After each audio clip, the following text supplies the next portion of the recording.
আমাদের প্রায় সকলকে, এখন দেখছো তো এই অল্প, এখন আরও অনেক ছিল তাদেরকে সকলকে ধাক্কাধুক্কি মারপিট হয়েছে।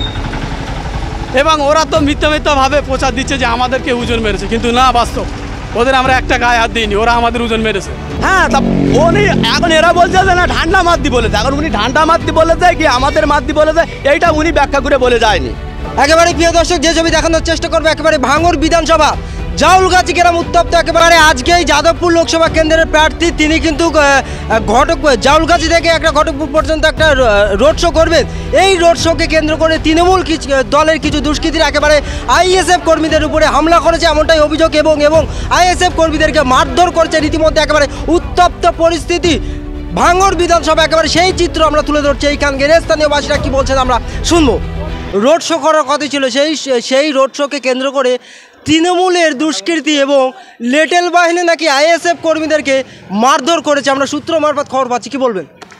দেখুন, আজকে আমাদের যাদবপুর লোকসভা কেন্দ্রে জাউলগাছি অঞ্চলে ঘটকপুকুর থেকে র্যালি করার, প্রচার করার দিন আছে আজকে, ঠিক আছে।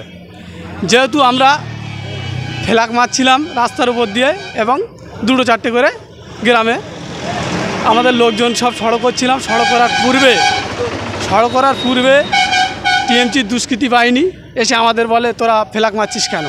আমরা বলেছি আমরা থানাতে পাশ নিয়েছি, থানাতে বলা আছে আমাদের ফেলাক মারার অধিকার আছে, এবং আমাদের ক্যান্ডিডেট আজকে আমাদের গ্রামে আসবে, পরিদর্শন করবে।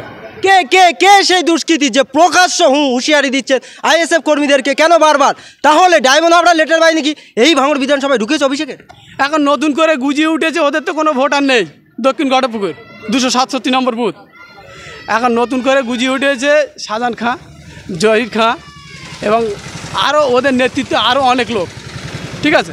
মিনিমাম ওদের 10-15 জন হবে, এবং আমাদের আইএসএফের অনেক ছেলে রয়েছে। আমরা এই থেকে ওরা যখন বিশৃঙ্খলা সৃষ্টি হয়েছে, আমাদের সঙ্গে যখন মারধর করেছে, আমরা সঙ্গে সঙ্গে এখান সেখান বলেছি, বললে ওরাই নিজেরাই বলছে যে একটা বসাবসি করবে, তার মানে ভয় পাচ্ছে আইএসএফের থেকে। যোগ্য জবাব দেবেন আপনারা লোকসভা ভোটে? হ্যাঁ, যোগ্য জবাব দেবো। মানে আইএসএফের অনির্বাঞ্জ আইএসএফের ডায়মন্ড হাবড়া যাদবপুর লোকসভা কেন্দ্রের প্রার্থী অ্যাডভোকেট নুরাবুল আলম খানকে আমরা যাদবপুর থেকে জয়যুক্ত করে শাসক দলের উপরে যোগ্য জবাব দিয়ে বিধানসভায় পার্লামেন্টে পাঠিয়ে দেবো আমরা। কতজনকে মারধর করেছে তৃণমূল কংগ্রেসের দুষ্কৃতীরা? মিনিমাম আমাদের প্রায় সকলকে, এখন দেখছো তো এই অল্প, এখন আরও অনেক ছিল তাদেরকে সকলকে ধাক্কাধুক্কি মারপিট হয়েছে। এবং ওরা তো মিথ্যাভাবে প্রচার দিচ্ছে যে আমাদেরকে ওজন মেরেছে, কিন্তু না, বাস্তব ওদের আমরা একটা গায়ে হাত দিইনি, ওরা আমাদের ওজন মেরেছে। তিনি কি তৃণমূল রাজনৈতিক দল করে? হ্যাঁ, তৃণমূল রাজনৈতিক দল করে তারা, যারা আমাদেরকে অ্যাটাক করেছে। নাম জানা আছে যে মারধর করে? হ্যাঁ, শাহজাহান খাঁ, জহির খাঁ, ওর সঙ্গে ওদের নেতৃত্ব আরও অনেক লোক ছিল। প্রশাসনের ভূমিকা কী ছিল এখানে? প্রশাসন লাস্টে এসে বলেছে যে তোদের কাছ তোরা চালিয়ে যা, কোনো উত্তপ্ত করিস না। আমরা প্রশাসন স্যারকে ধন্যবাদ জানাই, ওরা এই আশ্বাসটা দেওয়ার জন্য। কি বলবেন, বারবার দেখে এই ভাঙড় বিধানসভা উত্তপ্ত হচ্ছে? দেখেন, ওদের তো পায়ের তলায় মাটি নেই শাসক দলের, তাই এই ভয়টা পাচ্ছে। আইএসএফের পিজাদা নওশাদ সিদ্দিকী ভাঙড় বিধানসভার এমএলএ, ওনার ছেলে এত শক্তিশালী যে ওদের তো কোনো রকম তোলানো যাচ্ছে না, তার কারণে ভয় থেকে কাঁপতেছে এখন থেকে। বেশ, আপনার নাম? আমার নাম রমজান আলী খাঁ।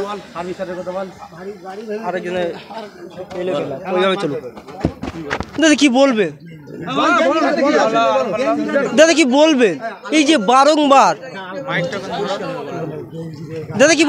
বারংবার আমরা দেখছি ভাঙড় বিধানসভায় দেখে তৃণমূল কংগ্রেসের লেটেল বাহিনী টার্গেট করছেন আইএসএফ কর্মীদেরকে, কিভাবে, মানে কি বলবেন? জামানত জব্দ হয়ে যাচ্ছে তৃণমূল নেতাদের? দেখুন, আমাদের সকাল থেকে একটা প্রোগ্রাম ছিল ঢান্ডা মারা।